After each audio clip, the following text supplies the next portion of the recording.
So welcome to Lighthouse Baptist Church. It's good to see everybody that made it. And for those that aren't here and they aren't watching and they aren't going to watch later, you're going to miss out. But we do know there are people watching. Forrest said he was going to try to watch. Quick little Forrest update. He's graduating. Apparently there's multiple graduations. They like to have graduations for everything. It's kind of like what they do in public schools now.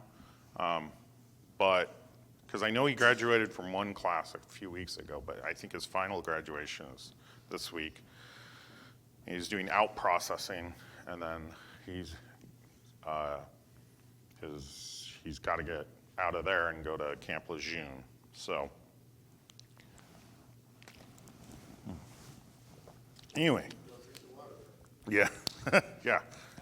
In case you haven't seen all the commercials. And I don't even watch commercials, but you can't avoid that. I don't know where I've seen them, but I've seen a lot of commercials about Camp Lejeune and the water. So maybe that's why the Marines are so cranky. All right, so we're in Proverbs. Big surprise. Proverbs chapter 11. I mentioned to my wife last night, or maybe it wasn't last night, maybe it was a different night. Anyway, it doesn't matter. I said, I didn't do Sunday school last week because we had the missionaries, and it's kind of annoying because I can't remember exactly where I stopped. It takes me, a good 30 seconds to figure out where I stopped. But, and she's like, oh, yeah, you were almost at the end. I'm like, oh, yeah, that's probably about right. I was almost at the end of chapter 11. That's what I'm thinking in my brain. She goes, yeah, you were just wrapping up the book of Proverbs. I was like, oh, well.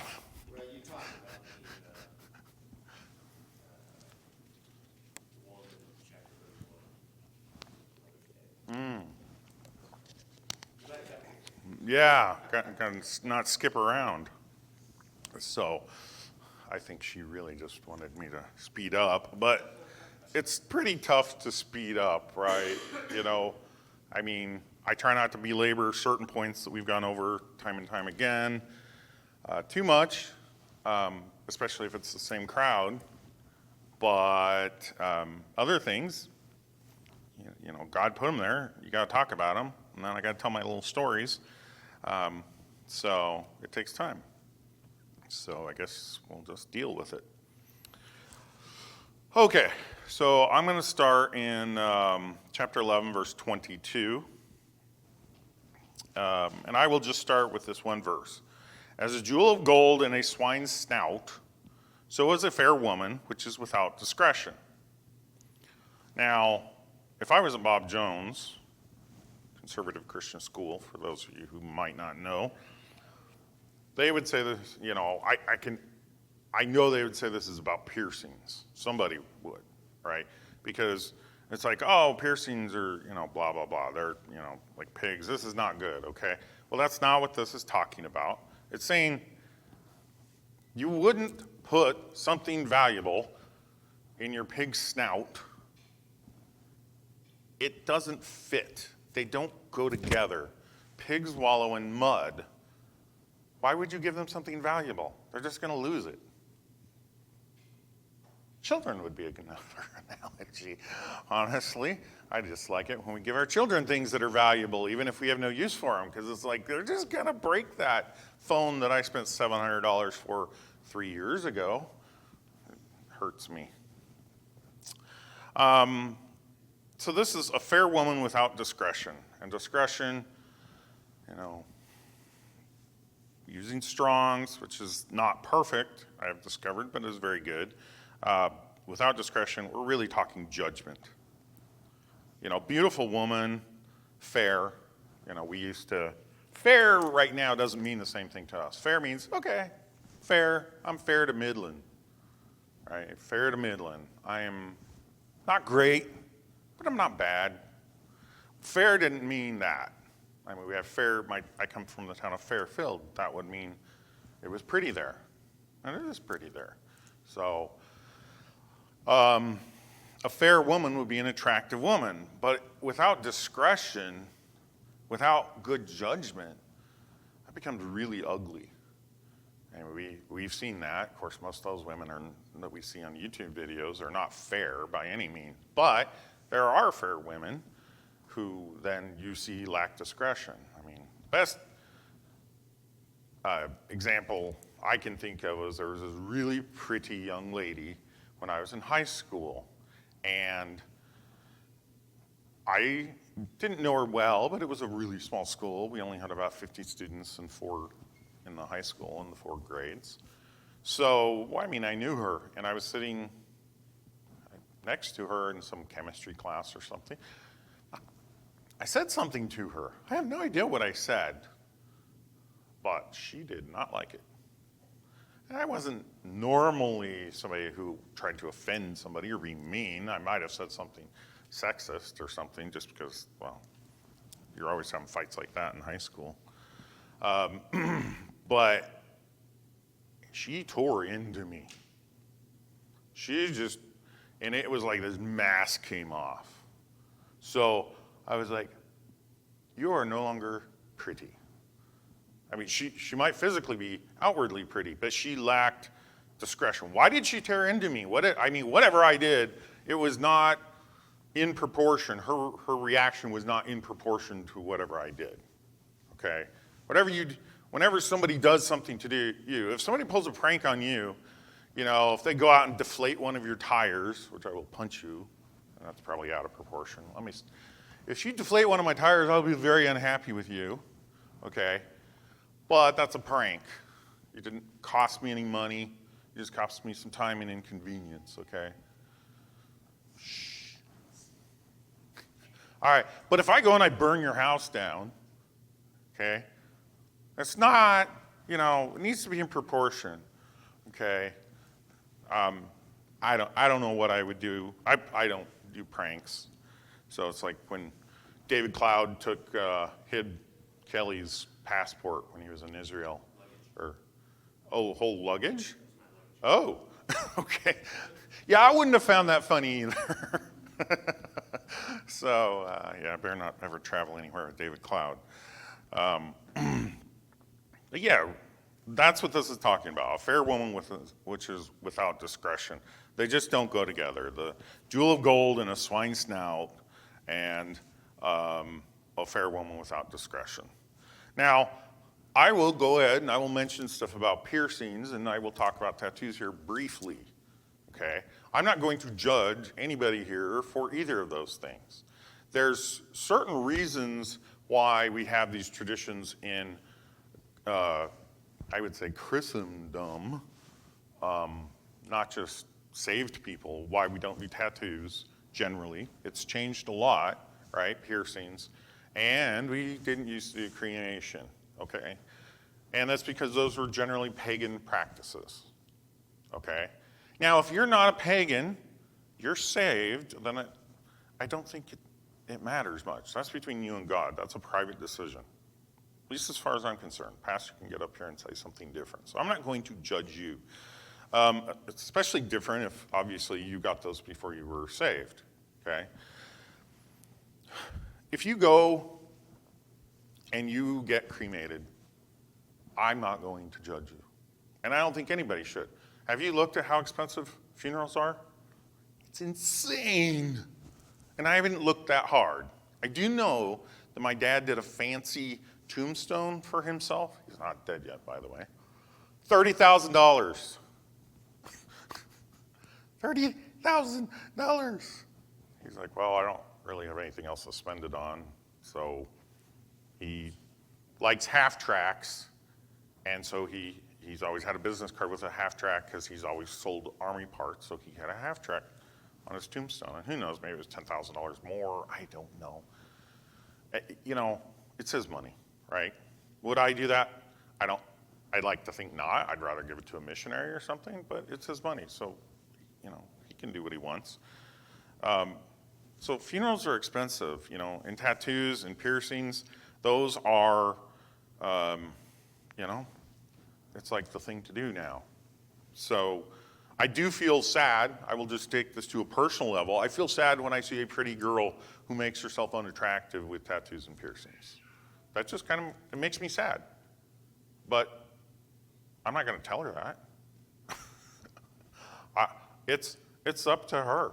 It's her life. And especially if she's unsaved, right? That is the least of her problems. We can't expect unsaved people to act like saved people. So, don't want anybody in here to feel guilty about any of this stuff. I'm just giving you a little background because I found it informative.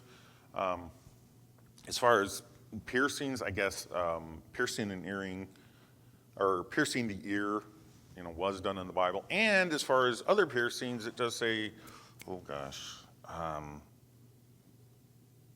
forgot the name. Somebody gave somebody a nose ring.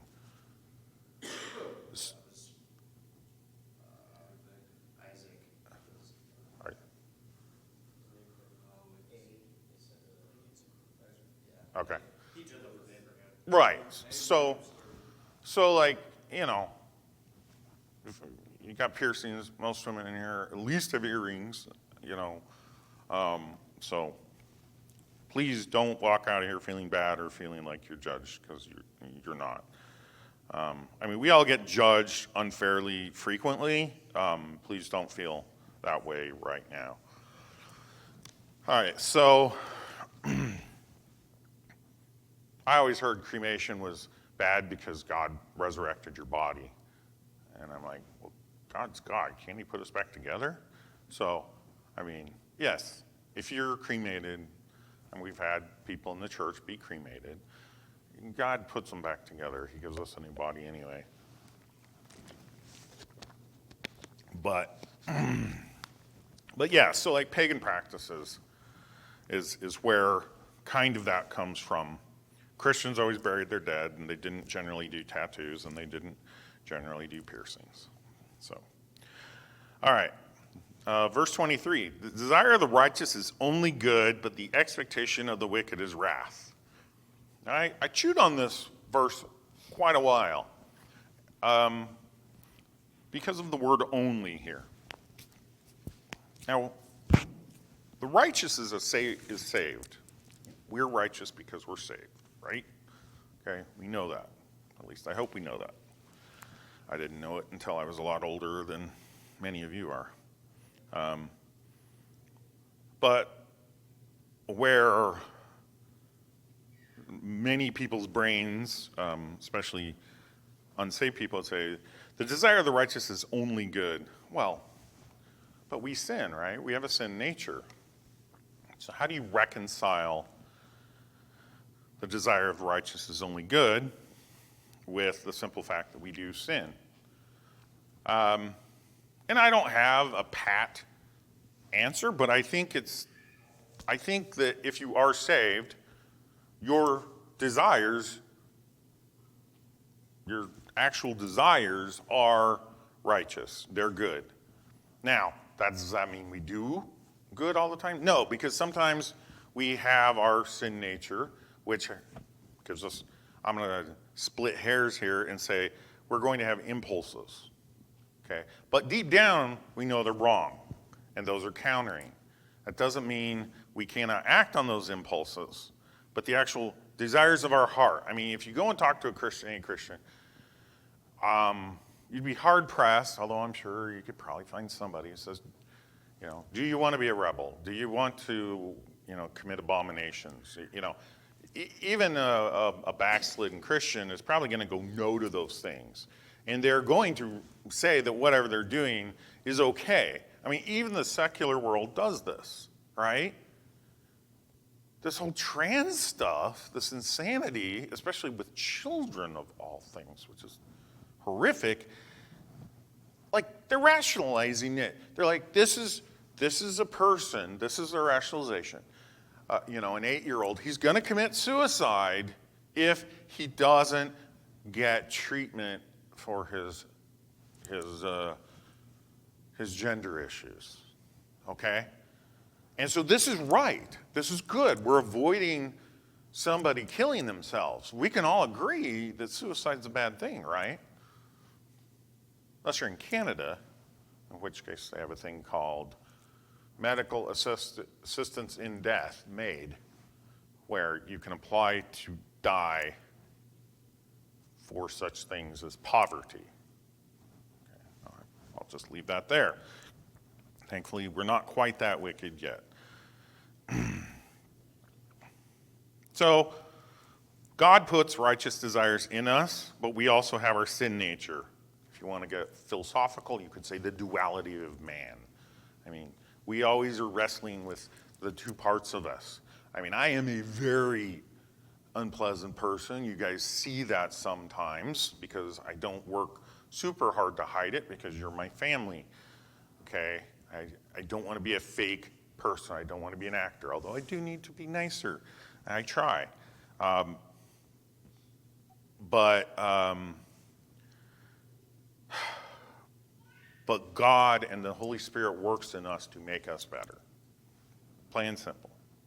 So, I mean, you want to talk about hostile people in Idaho? We're all hostile if you come to our house, okay? We don't like strangers. We came out to Idaho to be away from people. We don't like, plus we also don't like visitors that are unannounced. That's just not, I mean, maybe my parents were down with that. We have technology now, you know. Call me up, text me, don't just show up, that type of thing. You know, I didn't understand what an honor it was that a long time ago Kelly gave me an open invitation to stop by. Now, I don't do that without announcing myself and texting him. I don't generally, very, very rarely. I know, and I appreciate that. It's a great honor, it really is. But you know, the whole thing with Serbia last week that the Fosses are dealing with, why was it so hard there? Well, because the Colts got there first. That's why. I mean, you can make, there's other reasons, I'm sure. Why were they tarred and feathered as a cult so vigorously? Because these people, Jehovah's Witnesses and Mormons, came over and preached, in their view, another gospel. I mean, it was another gospel, not the Orthodox. Their orthodoxy is correct either. It's basically just Catholicism. Although they do this differently. It's forehead, belly button, left nipple, right nipple if you're Catholic. Forehead, belly button, right nipple, left nipple if you're Orthodox. So, just so you know.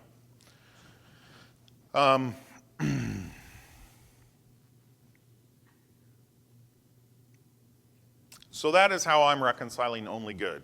Now, why did I spend a bunch of time chewing on this? Because, well, I don't like, especially if I'm teaching something, I don't want to gloss over anything. I really don't like that. I get annoyed when preachers do it, and it happens a lot. If you don't understand it, I think being honest is best. Kelly does that. I'm sure Pastor does that. But don't ignore it. That word only sticks for me. So I think I have a decent understanding, and I do have faith in God, and I know this is where you apply Bible interpretation rules, right? We don't contradict, what we have a clear verses over here. We have one verse here that's maybe slightly confusing if you're overanalyzing it like me.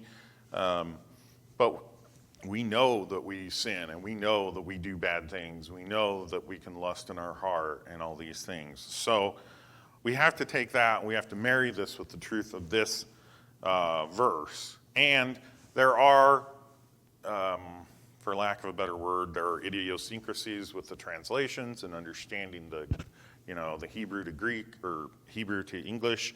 So, but I think that that's a reasonable interpretation of that verse. Now, the expectation of the wicked is wrath. All right. I don't need to spend a lot of time on there. We know that's bad things, hell, lake of fire, bad stuff. All right, next section. I kind of titled this section Wealth or Riches. verse 24. There is that scattereth and yet increaseth, and there is that withholdeth more than is meet, but it tendeth to poverty. The liberal soul shall be made fat, and he that watereth shall be watered also himself. He that withholdeth corn, the people shall curse him, but blessing shall be upon the head of him that selleth it. He that diligently seeketh good procureth favor, but he that seeketh mischief, it shall come unto him. He that trusteth in his riches shall fall, but the righteous shall flourish as a branch. He that troubleth his own house shall inherit the wind, and the fool shall be servant to the wise of heart. The fruit of the righteous is a tree of life, and he that winneth souls is wise. Behold, the righteous shall be recompensed in the earth, much more the wicked and the sinner. All right, so spent a lot of time just on those two verses. There is that scattereth and yet increaseth, and there is that withholdeth more than is meet, but it tendeth to poverty. Scattereth and increases. This is, you reap what you sow. Okay? It works throughout life. Now, I've probably mentioned this in another verse. The unsaved look at this like, oh, karmic retribution, or pay it forward, or something. Well, that's just God's truths, and they're just interpreting it in a different way, giving it a different name. But it's literally the same thing. So if you are bad to people, you will eventually reap badness back yourself. We may not see it, but you will. Plus, you will get the judgment in the afterlife as well. If you're a horrible, horrible person, you suffer more stripes. You suffer more whippings, which is what stripes are, the stripes on your back, okay? You will suffer more punishment in hell. So we never should think that the wicked are escaping this. Usually they're punished on earth, and they will be punished in the afterlife. Second part of verse 24. And there is that withholdeth more than is meet, but it tendeth to poverty. More than is meet. This is where, this is where reading digitally is nice, because if you have the Strong's Concordance, you can just tap on meet and go, what does that mean? And it's really more than is correct. You have to withhold some. And then there's possible correlations with the Jews taking care of their parents. They would say, they would say, I have to give this to God, so I can't take care of my parents, I think. Yes. Anyway, so. It's interesting because they call it born as a gift. They're only entitled to die. So they would continue to use the thing rather than not their family. Right. By promising it to God after. Yeah. That was the notion. Gotcha. Yeah, so that's like having your cake and eating it too. So the person that is greedy or selfish withholdeth more than is proper. You have to withhold some, right? You have to withhold some of your time. You have to withhold some of your energy. You have to withhold some of your money, some of your resources. You can't give everything away. I mean, this isn't like, hey, you got something to say, share it with the class. To be able to give everything away, yeah, and not have to. No, we shouldn't worry about it, right? If God tells us to give something, you feel really strongly about giving something away, you feel like that's going to max you out, well, God rewards faithfulness. And Kelly has told me, and I believe this, I've seen it, he doesn't let people who are of incredible, great faith fall. Now, foolishness and faithfulness every once in a while get intermingled, and that's when I get frustrated with people. I've seen it when I was at Bob Jones. I saw a guy who came in as a freshman, and boy, he was super smart, and he had taken Calculus 2 in high school. And so he was starting with Calculus 2 in college. Calculus 2 was taught by a genius who didn't know how to teach. calculus 2, most people failed. He failed. So then, after he cratered and failed, instead of falling back, he was like, okay, God wants me to be a preacher boy. That's what he was doing here. Yeah. Okay, well, everybody told you this was going to be a hard class. You were overconfident. You went into this. What happened to you is what we said would happen to you. I had a very good friend who I would equate to about the same intellect as myself who had to take it twice. Okay? He got a D the first time, and he barely got a C- the second time, and that might have been out of the pity of the instructor's heart. Okay, but this gentleman, who was a good guy, just was like, oh, I need to become a preacher boy. Well, so he went into that, and then that didn't pan out, and next thing I know, he dropped out of college. Like, he's totally gone. Like, this wasn't faith, this was foolishness. And you can use it, you gotta be really careful. That is why we have wise counsel. If he had taken wise counsel, he would have said, look, you really like computers, you like this is what God led you to. You hit some adversity because you thought you were better or something, and then you totally threw this off. And so, anyway, but the whole point, getting back to the actual verses, is that we have to withhold some, but we should be generous. And that's literally the next verse. The liberal soul shall be made fat, and he that watereth shall be watered also himself. All right, so liberal here. Let's vote Democrat, right? This is the solution to all of our problems. Well, okay. Liberal really just means generous. Giving, I want to hear a funny story. Hopefully I won't be canceled for just recanting this story, retelling the story. There was a gentleman, this was over 10 years ago, mind you, back east, some borough or something, and he said, we shouldn't be niggardly, okay? Niggardly. I'm not saying the N-word here, people, okay? He said we should not be niggardly with our money. Basically saying we should be generous. We shouldn't be selfish and hold back. That's what that word means. It doesn't come from the word black, which is where Negro is. Negro means black, okay? If you're German, it's Schwarz. Schwarzkopf is blackhead. Just a little bit of trivia there for you. So we need to be generous. What does that mean? It doesn't mean vote Democrat and vote for big government and higher taxes, because the government is incompetent at dispensing money according to godly principles. I mean, it's never good at that. Who can manage your money better? You or the government? Well, you. Okay? We do need government and we do need regulation. We just need as little of it as possible.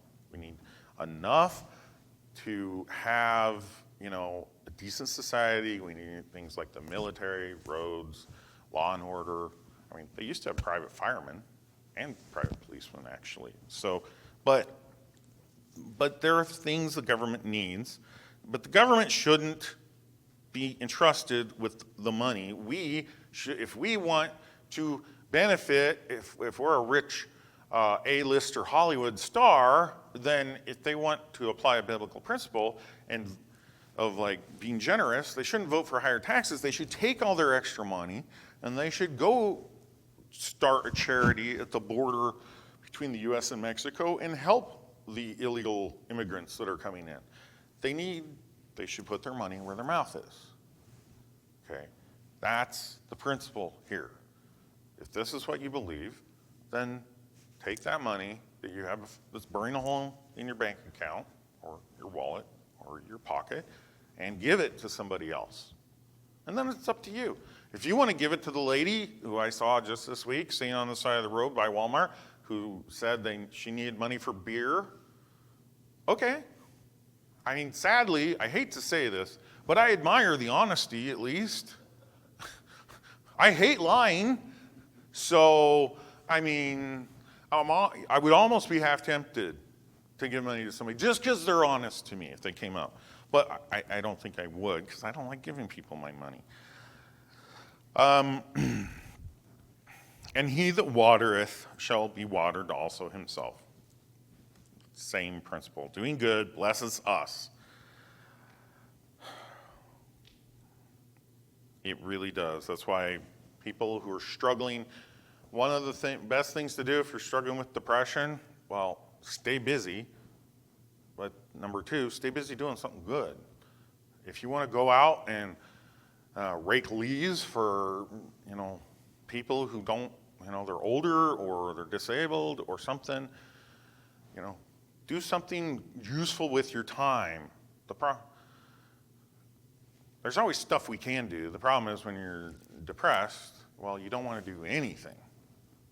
So it's super hard to pull yourself out of that. But it will benefit you. Just simple exercise will benefit you. But you know what? If you go out and you exercise and you're actually doing something good, where you can look back and say, hey, I raked up all those leaves, and that means their lawn won't die.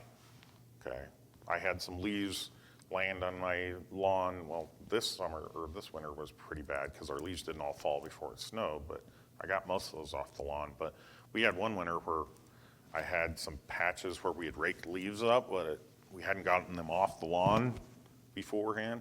Well, guess what? Grass is now dead. So I have these spots of dead grass. So, but you can do something good. And so that is the principle here. Do good as much as you can, and especially do good towards, other Christians. Verse 26, he that withholdeth corn, the people shall bless him. The people shall curse him. That's what I get for.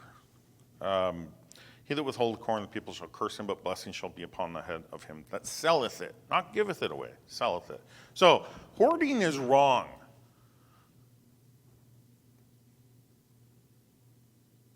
You will get in trouble for hoarding. And it's like, well, what do you mean I can't buy as much as I want? Well, if you are taking a scarce resource and you go and you buy way more than you need, then guess what? There's only a certain amount of supply. Now, we can do supply and demand, but the thing is if enough people start doing that, then guess what? There's a whole huge mass of people who don't have what they need. Anybody remember the toilet paper shortage? Okay, during COVID? That would cause some stress. Who wants to run out of toilet paper? Now, is it wrong to buy maybe a couple extra packs because there's a shortage? I'm not going to judge you for that. But if you go out and you buy as much as you can find and then you start turning around and selling it when the store is out, well, I'm going to say that is wrong. I believe that just like usury in the Bible, which is excessive interest, I'm going to go out on a limb and I'm going to say that is wrong. If you disagree, that's fine. We can still be friends. Just don't tell me. No. But hoarding is wrong. You should not withhold things. After 9/11, I saw the same thing. I went to get gas in my car. I had to wait a long time. And I saw people putting gas in all these extra containers. This one woman got, all these containers, stocking up on gasoline after 9/11. It's like, if you're a Christian, it should be easy. Buy what you need, trust God to supply the rest.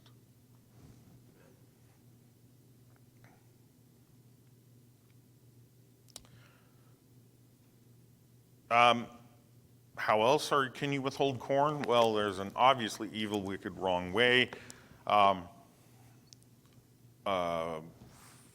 to remember his full name. But anyway, Aidid in Somalia was withholding relief supplies. This was back in the Mogadishu Black Hawk Down time frame in the 90s. There was a famine in Somalia and people were starving. So the world sent a whole bunch of grain and relief supplies, but then you had local warlords who were using it effectively as currency. And that's happening in Haiti. right now. We just don't hear about it. So George Bush, Herbert Walker, the first one, he sent in the Marines, and they pretty much bloodless restored order. And then the Marines left, and we left. And then there were UN peacekeepers. Apparently they weren't intimidated by the UN peacekeepers, and they started killing them. So we sent in the Rangers to try to hunt down the main warlord. But that main warlord was controlling the food. There's other examples. There was, Stalin with Ukraine, induced a famine, killed millions and millions. I mean, you ever wonder why Ukrainians are fighting so hard against the Russians? Like, the Russians are like, well, you're just Russians. Ukrainians are like, well, you killed millions of us. Thank you very much. We don't like you. And you can't really blame them. They were starved to death. There was cannibalism. I've seen some pretty nasty pictures. King Nero or Emperor Nero, Roman times, there was another, it's happened more than once. They are cursed. When you're not just like holding carbs back from your partner, your spouse who's on a keto diet. That's not what you're doing here. There are people starving to death. And then, you know what that ends up causing? That causes unsanitary conditions and leads to pestilence.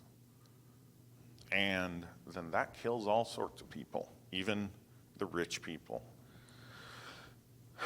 So these are common sense things, right? Nobody needs to know this, but I do just, I'll end there. But I can be selfish. Rebecca's with my money especially, well, really with everything, my time, my energy, because I seem to have so little of all of it. Rebecca is generous to a fault, and that's her family. They will give everything, okay? So I'm always trying to balance that. Like, years and years ago, my wife would work herself to death for the church. That caused problems. She would be stressed out, and I don't even remember what she was doing. I just, what on earth? Was it the secretary stuff? I don't know. But she was working way too hard. She was putting too much pressure on herself. So I was trying to get her to withhold some, right? I'm married to her. It's harming her. It's harming me. You have to have that thing. I want her to get a blessing from God at the judgment seat of Christ for serving. But there has to be a balance. So, last thing I should mention here, the liberal soul shall be made fat. Fat was a good thing back then. And honestly, in lots of parts of the time. And it's actually becoming really good now if you look at some of the models they're having. I saw some mermaids. Ooh. Okay, I'll stop there. So yeah, the liberal soul shall be made fat. So this is basically you're blessed, you're generous. Fat was the good stuff. I mean, fat, when I was a kid, fat's where the flavor is. If you take food and you cook it, the fat gives it flavor. You're eating a steak, if there's no fat on it, it has less flavor. When I was a kid, I loved fat. My brother, had to eat all of our, food, and I would crawl under the table, and then he'd give me his fat, okay? Then I learned, fat's gross. So then I didn't eat fat at all for a long time. But anyway, fat is a good thing here, and frequently throughout the Bible, that is the way it's portrayed. So don't be selfish, but remember to withhold some for yourself, your spouse. Working yourself to death for the church isn't what God wants you to do if you then get fired from your job because you failed to show up the next day. All right. So probably all of us can be a little bit more generous, but just keep that in mind that there are limits. So we will stop there.